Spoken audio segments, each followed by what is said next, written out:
Celtics Reddit podcast. Back out to Smart. Fakes the pass all the time. Three.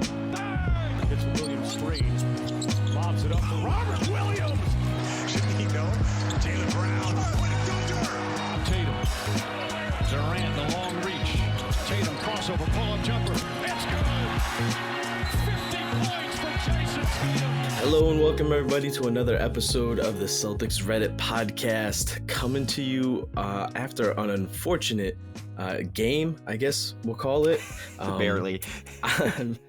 I'm your host, as I have been on occasion here in the stateside, Celtics Jay, and I'm joined, as I frequently am, by the OC King himself, Mr. Wayne Spoony. Spoons, how you doing? Jay, your tone seems somber. It's exactly how I feel after watching that game, man. That was a frustrating one. And I told myself, down 2 starters, we're probably going to lose. Don't get pissed off. I'm here. I'm pissed off. I'm annoyed, man. I can't help it. I'm all angry inside. No joke. So I've been going through a bunch of transition on my end here.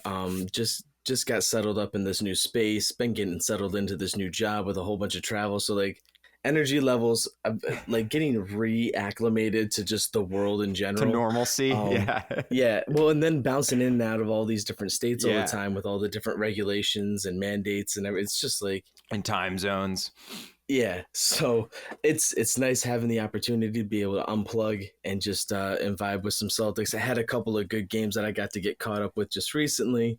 Even had a couple of opportunities where I had to eat my own shoes over some remarks I made about Schröder because he came out guns blazing game right after. But I'm getting hung up on some previous positive notes. We're starting off in kind of a weird place right now. And to get this episode started, I'm going to go right into the post-game thread, and I'm opening up with a quote right from Beantown00. And I'm going to just direct quote right from it. We fucking desperately need shooting and offense. It's literally horrendous how shit our offense is. Just watched brick after brick after brick from Smart, Richardson, Nesmith, etc. Get JT and JB some fucking help. Trade Smart if you need to and get back someone with some offensive ability. Trade Langford and Nesmith for something I don't know, but this roster is not gonna cut it. So Beantown It's not holding back, man. Up. Yeah, he's firing away. Up. Yeah. So I think this one's a little over the top, right? Like, I'm not sure we should trade Marcus Smart. I'm not sure we should give up on Langford and Nesmith yet. But the overall tone is how I feel, man. Like, you cannot play Smart, Richardson, Schröder together at the same time. Like, it's 2021, man. It's not 1975. Like, you need shooting on the floor. And even Schröder, Smart, like, I think the team makes more sense when JB comes back because you won't have to play Schröder and Smart together for 30 minutes a game. But man, is it tough to watch them brick after brick, dude. Like, and they don't get guarded. That's like the worst part. Like, unless they have the ball, teams are just sagging off and packing the paint and you can't punish it. And that's been my issue with Schröder, right? Like, I get that Schroeder's a good player. And I'm not trying to just be like shit on Schröder, although listen, if someone's gonna do it, I'd like it to be me. And I think we see 2 different types of Schröders, and we saw that even more clearly in the game prior to this one, right? Where we saw like the first half Schröder lighting it up, second half he starts over dribbling again, the offense isn't moving, and one could kind of be fueling the other. Like when the offense gets stagnant, then maybe it's kind of creating a situation where Schroeder's more, egocentric in his offensive, mentality. And then when when folks are making moves and getting open and making shots, maybe he's just more likely to be passing. So like 6 of one, half dozen of the other, chicken or the egg, which comes first. But in either case, we're seeing some legit point guard stuff coming out of Marcus Smart. He is connecting on his alley-oops. He is penetrating and making dishes. He's, starting the break outlets off of steals, off of rebounds. He's doing the thing, not scoring the ball, not shooting it very well, even at Marcus Smart standards. So that's still pretty unforgivable at the moment. But these 2 guys, they don't coexist. Their styles just don't seem to play to each other at all. One really requires a lot of over dribbling. The other one, you want it out of his hands as quickly as you possibly can. And what's frustrating is you almost don't even know which one I'm referencing right now. I don't think Smart over dribbles. I actually think Smart's been going to the rim a lot recently. I've liked the way he's played, other than he just cannot hit a shot. I almost think it's gone. The fan base is going to kill me for this, but I almost think it's gone the other way, where like now he like doesn't shoot at all. And you can't really have your starting point guard not shoot. Like, I get that it's frustrating to watch him brick shots, but that's almost as damage. Like, bricking is almost as bad as just like not shooting at all. Or rather, it's worse, but not much worse than not shooting at all and just grinding the entire offense to a halt, which Smart does a good job of not doing. But if he like pump fakes and can't get by his guy, all of a sudden there's like 6 seconds left on the shot clock. I mean, it's tough, man. Like, you got to fire away at some point. Like, they're going to drop, right? Eventually they got to start going in. You're saying that in the world of NBA, you can't ever go full Ben Simmons. Right, exactly. Never go full Simbo. Don't go full Ben Simmons. So can I talk about Nesmith for a second here? Please.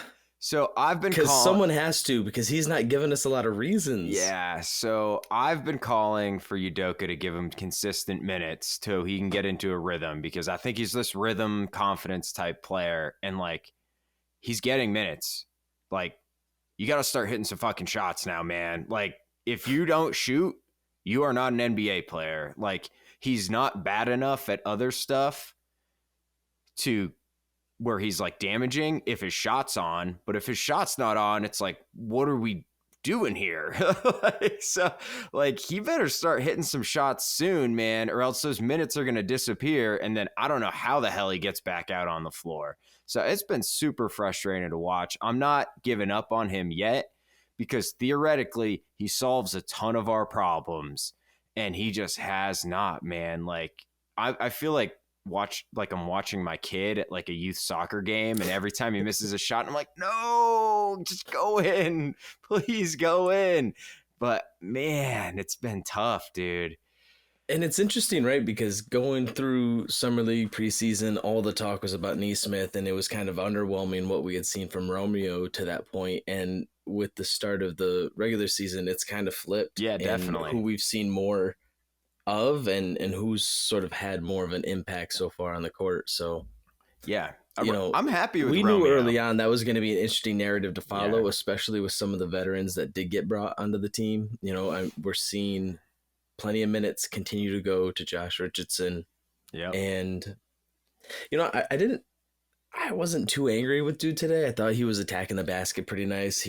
Those little floaters that he's got, that mid-range game, like, it works for him. I wish he had a 3-point shot. Exactly. That's the problem with him, man. Like, the ceiling is just not that high, because he's not going to he can't punish you and make like 7 threes in a game. You know what I mean? And like, he'll go like 1 for 2 or 2 for 5. Like, okay, that's not that bad. His stats look all right, but like, we need a gunner.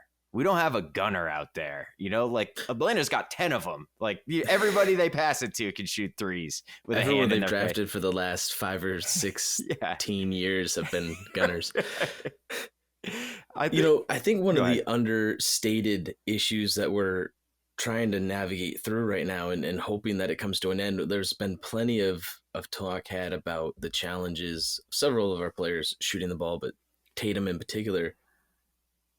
I mean, I think even worse than any of that, though, has been Al Horford's lack of shooting the three. Like, where is that consistency? Because without that, like, that's the part of his game that makes him just a serviceable vet, big, to like an elite level starting center or forward. If he's not hitting that shot, that just makes our outside shooting, which is already strained and challenged, just tenfold worse if he's not hitting it. At this point, he's starting to be given more space. Like today, I saw him get more like open looks than I've seen him get in a while. and he's still not hitting them. It's like, if you're not even hitting them when they're giving you space, they're going to stop giving you space. Yeah, and that's a problem. Or rather, they're going to just keep giving you space, and they're going to take space away from the other guys. Yeah. That's where I'm at after this game. Yeah, and that was why I was so pumped about I think he's been better than I thought at everything else, which is great and awesome. But if he, him being able to shoot represented like an alternative look, like a different way to play that we haven't had in a while since probably he was on the team the first time. And it would have been so great to pull Capella out of the paint and open those lanes. And he did somewhat, but I think in the second half, they were like, you know what? Go ahead, Al, fire away. We'll just go small. You can't punish us down low. We'll take Capella off the floor and we'll just sag off you.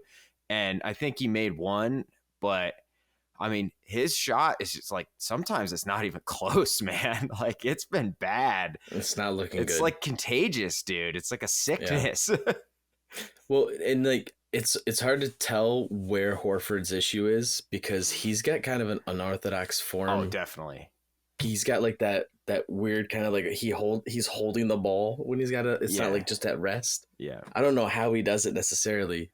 It's always been an awkward shot for me to watch.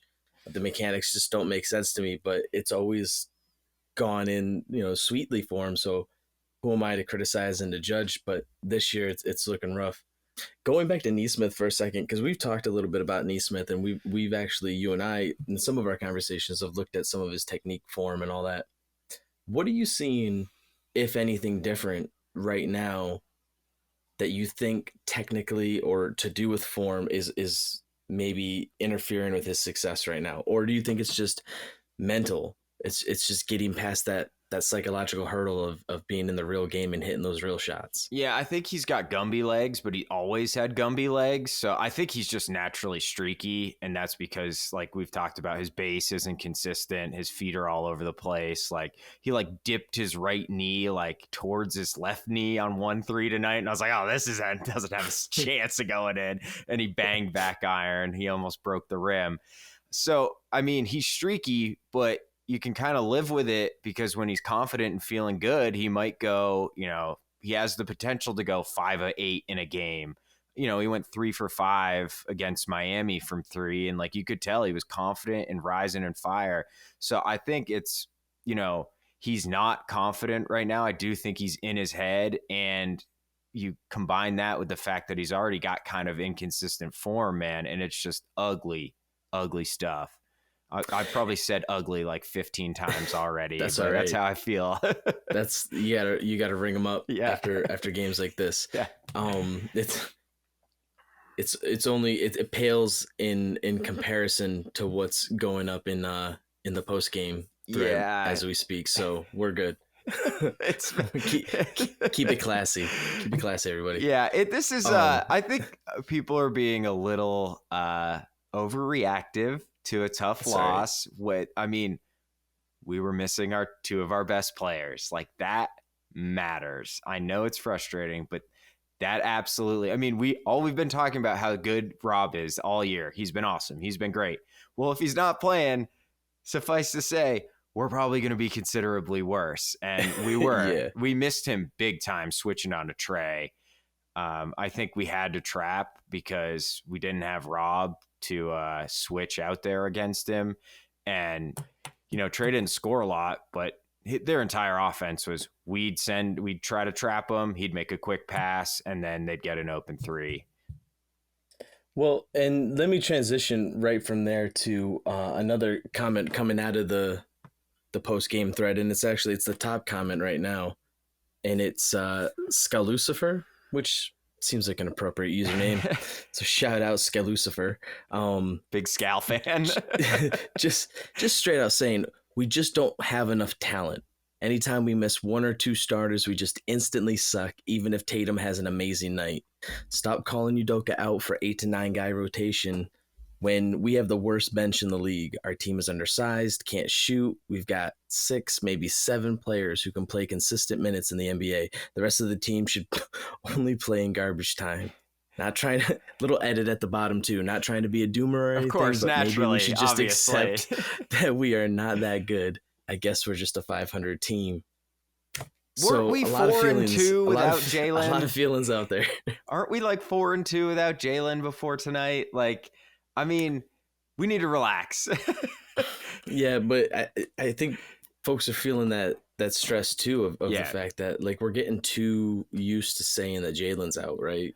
That is broader picture that it's scaring me how often that knee's bothering him, man. Well, and then compound that with like, you know, we've seen Brown start off fast and we've seen Tatum start off slow. But the way that Tatum has started off slow is seeming a little bit different this year. There's just like there's a whole vibe missing from Tatum. There's a whole swagger missing right now from Tatum in being on the court. Like I was asking you in the general chat with the other guys tonight during the game, I'm like, why is Tatum not right now noticeably the best player on the court? Oh, see, I thought he was. I thought Tatum was amazing tonight, dude. He that would have been like a 50-point loss without him. Truth, fair. He was everywhere. Fair. I mean, and he was hitting. I do think he was finding people on the perimeter when he was making those drives a little bit better. He was making those decisions, but it's like, but in that way where like, right, the Hawks are a good team, but they don't have their best players. Trae Young, and if he's not raining from outside, like he's a pretty manageable threat. He wasn't the guy that beat us tonight. He wasn't having a great game by his standards tonight. We got beat up by Cam Reddish. Yeah, that was pathetic. But I did think Trae is the reason I think he was their best player because we were basically sending two guys at him every possession and he just made the right pass, man. And when you are passing to people that can shoot, dribble, and pass, like that's an easy way to play offense, man. And we saw it tonight because I don't even think defensively we were that bad. They were just making plays out there and finishing. No, especially in that first half, I felt like we were locked in. They were just hitting some tough shots. Everything. I mean, but it goes to show that whole team is basically built as just shooters at every position except for Clint Capella. Yep. Yeah, that's like the ideal. And I think he got grandfathered into that roster. Yeah. And Clint's really good, man. He is good. He's been on my fantasy team for a long time, so I'm a big Clint fan. But he's like the number one guy everyone would compare Rob Williams to early on. Yeah, I think so. Go ahead. Just to kind of maybe close us out on having to think about this game, because ultimately I think this comes down to being one of those games too. We're never going to remember this game. This game's frustrating right in this moment because, well, especially because of the last one, right? We want to just see some momentum going. We want to see this team clicking in the way that we saw for like a couple of games. We want to see that elite defense get supported by just even average offense, just to see what might be possible, right? Yeah. You know, obviously we're dealing with the anxiousness of waiting to get Jaylen Brown back and really maybe for the first time get a look at what the Jays at peak performance together can look like. Yeah. I still think we're waiting to see what that is. And so they got to be healthy and they both got to be performing and they got to be on the court together to do it. So, I'm getting long-winded trying to get us to this sort of last consideration. But before we look specifically at a play from that game, the underrated play from the game, final thoughts or takeaways from what you saw tonight and what you're looking for moving forward. I think that's a great point, Jay, that when it's game, 65, this is going to be so back in the rear view mirror, like down 2 starters, long road trip. Hawks are making everything. Like it happens. Josh Richardson's still getting playing time.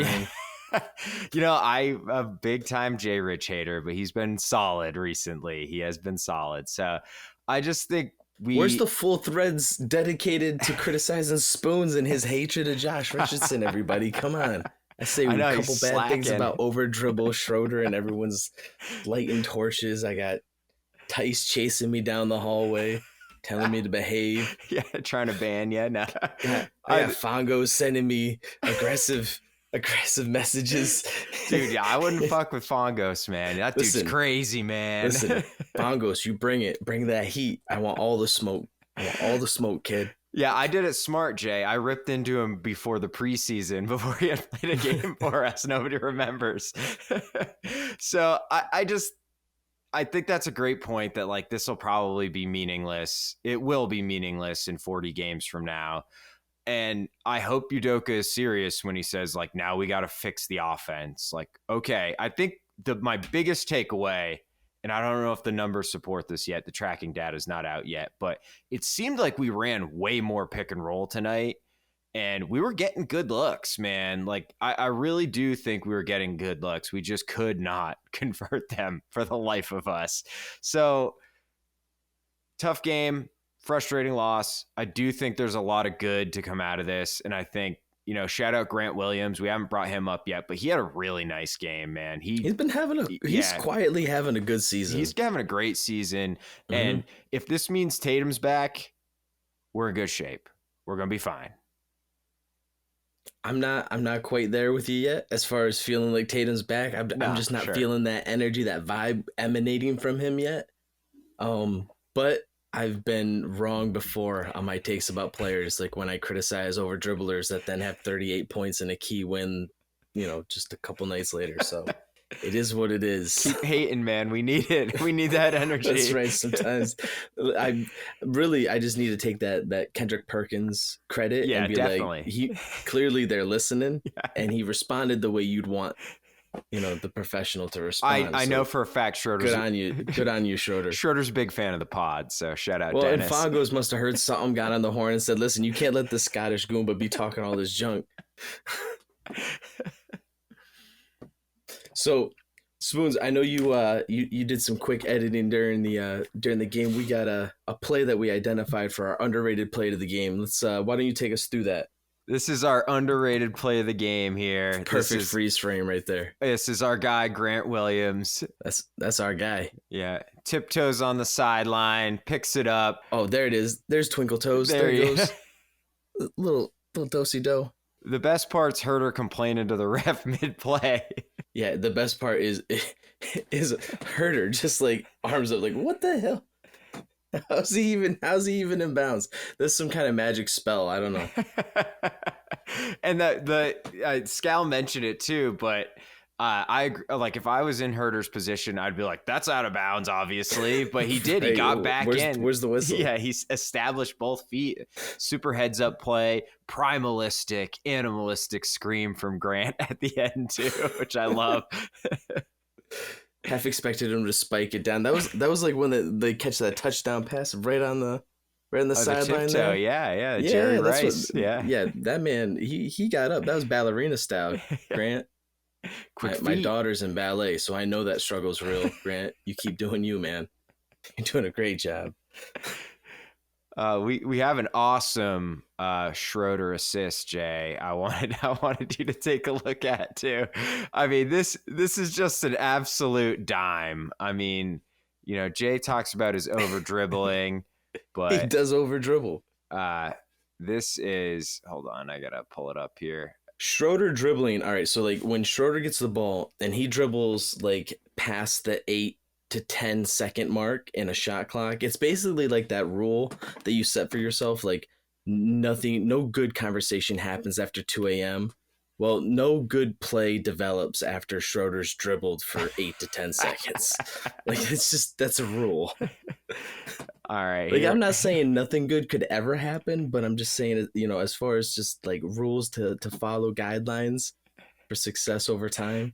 Mike was with you tonight too. Mike was calling it out. He's like, he's dribbling an awful lot this play. All right. Listen. So this is an absolute dime from Dennis Schröder. He's going to dribble in, get the ball back, pull up 3, air ball to Al for the dunk. I mean, just gorgeous stuff. That's pure playmaker right there. Well, and so, and the reason why that I think is such an important and maybe even understated replay here is because just a couple of plays prior to that, he was trying to get the alley-oop to Al Horford. Maybe somewhat similar to what we've seen from Marcus Smart, feeding either Al Horford or Robert Williams for alley-oops. Schroeder isn't quite there yet. He's not quite on Smart's level as far as getting those oops up, and so he made a slight adjustment on that long distance 3 oop combo move that he put on display there. That was So a good pass. That's a good pass from Dennis. Come on. You're being too hard on my boy. It's all part of the Dennis system. That's right. Yeah, it is, man. It's a roller coaster, dude. All right. So where are you at right now? Final question I'm going to ask you before we close this thing out is, as far as simple rating here, thumbs down, just totally neutral, thumbs up on where you're at with Ime and this team right now. Like, are you saying we got to start looking at selling? Are you like, no, just ride this wave, it's going to be fine? Or are you like, you know what, I'm feeling okay with what I'm seeing so far? I'm going to go right in the middle.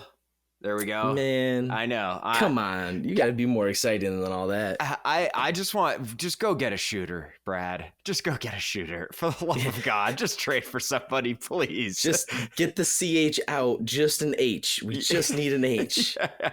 We don't need a 3 and D, man. We just need a 3. Like, I don't care if you can't play defense. We need a shooter. Yeah, exactly. So close.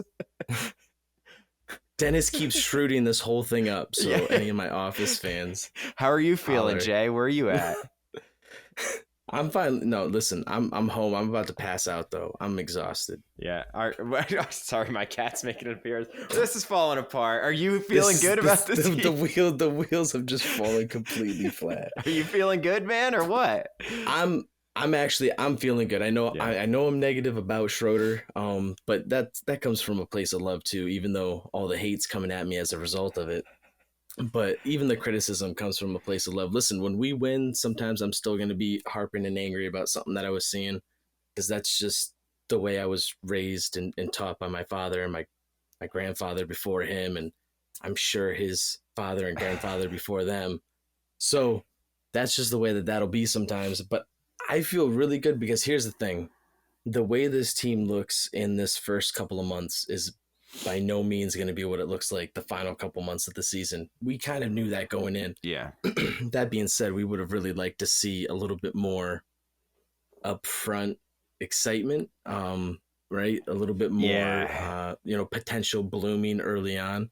But I do think that we've seen something that is close to, if not just elite, like really special as far as defensive potential with this roster.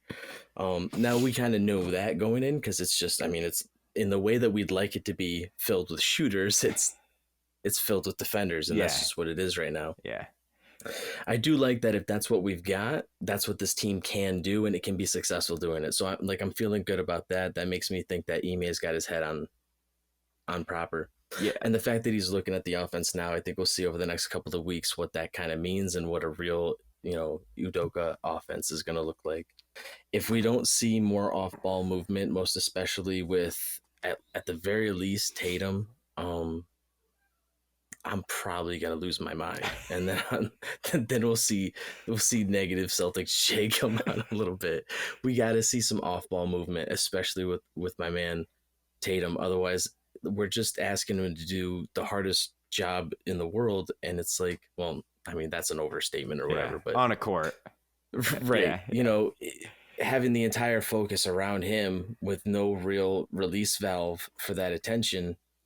If we're not at least making them work to chase him around the court and put them through as many screens and different types of movements like that, what are we doing here? Right.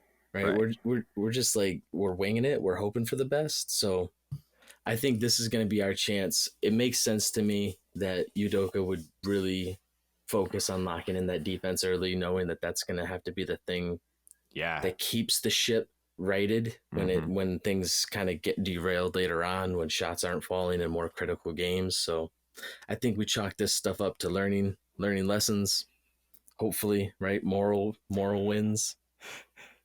But I like that the team's not really unraveling and falling apart even after those Smart remarks. That looked like it could set sort of like a morale fire. Yeah. And it seems to have been tempered for the most part. It also seems like it might have got overblown blown out of proportion by I the think media. so. Go figure. But Imagine that. Yeah, it never happens. yeah, shocking. Yeah. So I think that given the ways that this could really be looking bad, I like that they've responded. I like that the response has been focused on the defense. I like that no one's really hitting shots right now. And so you have to figure at some point that energy is just going to shift. Right. It just has to. Right. Yeah. It just has to. I'll agree with you. The defense is legit. It's real. It's not going anywhere. Teams with top 5 defenses do not have bad records. The Knicks were like the 29th best offense last year, and we're on a 50-win pace.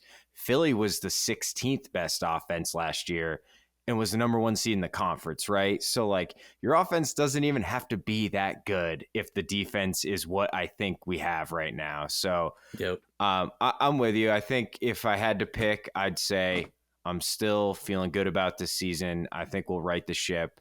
Jaylen, please come back, baby. We miss you so bad. We miss you so bad. Because then we're going to start having the very real debates about who is the real number 1 star on this team. Yeah, I miss that. I miss bitching about which Jay's better when they're both playing good. Let's get it popping in the next couple of weeks, Jaylen. Come on back. Bring all that fire that you started up with. Show everybody in this world that they need a little bit more time to still consider, because they haven't considered yet. All right. We all know the best Jay is Celtics Jay, though. That's right.